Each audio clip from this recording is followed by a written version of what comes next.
Our next guest, David Welcome Kaye, back to Breakfast Television. joining us. He is a man of many voices. And David, I have one of the question top for you, and I voiceover know there's a story behind it. Parlez-vous français?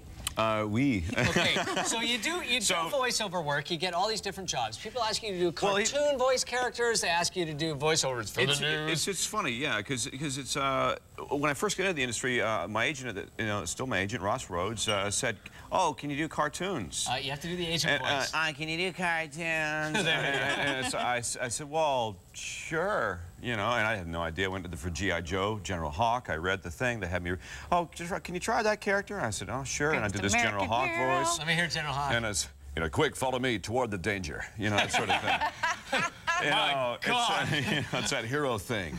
And I did that, and 6 weeks later, I was hired for this cartoon, and it was sort of a little white lie because I did, No biggie. But anyway, and usually, a ton of my clients and friends are American, and I'm sort of part American and family, and they think we're quite bilingual up here. Right. A lot of them do. My agent in L.A. Fairly neutral accent. Yeah, they say this. So he said, you can speak French, right? I go, yeah, I'm thinking, because he said, MGM wants you for like a movie trailer. A movie trailer? Okay, well, this is what I want to do, I said, yeah, sure, I'm thinking 60 seconds, dans le monde, in the world, yeah, I can do that, And so, anyway, the next day, he says, yeah, they want to hire you, they like your tape, they're going to call you up in your studio, and I get 9 pages of full-on Parisian French. They don't want French-Canadian, like, it's a different accent, but they want the proper Parisian French.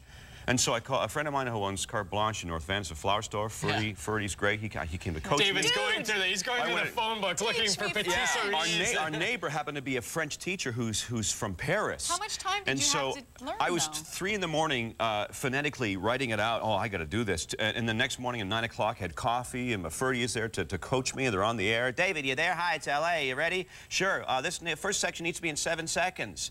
Oh, you're time coding it. Oh, excellent. So I not only had to be fast but good, and we somehow after an hour and a half. In a language that you have no conception of. No, really, and we pulled it off with him behind me and the French teacher, and I was able, and it worked. And he said, yeah, they loved it. I don't know, no, there's no problem at all. They thought it was great. There's another one coming your way tomorrow. And I go, oh no. Now, do you speak French now? No, I still don't. But I now, the whole, it's like for MGM, it was their movie trailer for the entire year. The movies that are coming up. And what you should take away from the So kids all the movies at home? that they open in France? Well, yeah, it's a big selling tool for the international market, so it's to progress. So lie on your resume. Exactly, it's very important. But you've been alluding to a lot of stuff that you do, like you've on the phone to LA. Maybe you can explain to us how it works for a voiceover artist like yourself. Well, for example, I do a lot of there's a studio at home that I have to have, and there's one in Los Angeles. There's an apartment we keep down there. That if I go on the road to LA to do a cartoon or an audiobook, I have to be able to service the clients, like all the CBS affiliates, KCBS in LA, one in Florida. You know what they're tonight. The air you're breathing right now could be killing you. Details tomorrow at 11. You do all that stuff. But you make it sound fun. And it is fun, but you make it sound romantic. But they need you certain times of the day, and you should do all those news and promos, and then there's affiliate work, there's commercials that I get called for. There's time zone differences. There's time zone differences. So some days can be 7 in the morning till 11 at night. Other days can be 4 hours. But How it's about the cartoons? Well, the cartoons you have to like for example X-Men Evolution. You have to lop off 4 hours and move some people around. So it becomes every week. When I take holidays every quarter, I try and take a week. Nice. I have to rest this, and it's really important because when the busier you get in the industry, just the more the circle starts. Well, it must be frustrating too, because some days you just wouldn't get out of your house. You're sitting in your house, you're relaxing. The cool thing is that I could do things with a robe on. You go, oh, hey, good morning. Cool, and that's the funnest thing. Exactly how I like to do it. Well, other times you got to get your clothes and get If you have a piece of advice for people, because voiceover work has become more and more prevalent in the city of Vancouver, we're getting a lot more animation and stuff. There's some great people here too. Great people. What's the advice you give to people that are thinking about trying that? If somebody tells you can't, lie. Tell them you can. Yeah. And that goes for a lot of things. You just make it work. Hey, I lied and said I knew what to do on television. I know, we both did the same thing. All 3 of us lied. Sure, I can do that. That's a key. Can you do a live television show?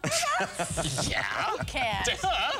DavidKaye.com if you want to find out more information about this very successful voiceover artist. And next time you're watching the X-Men cartoons or G.I. Joe, or you're listening to that guy on the news. Good to see you, David. Oh, yes. Good to see you, buddy. Good to see you, buddy. Nice. We'll be right back with more Breakfast Television right after this. Stick around. See me, Sarah, in the City Pulse newsroom. The air you could be breathing. Could you do it?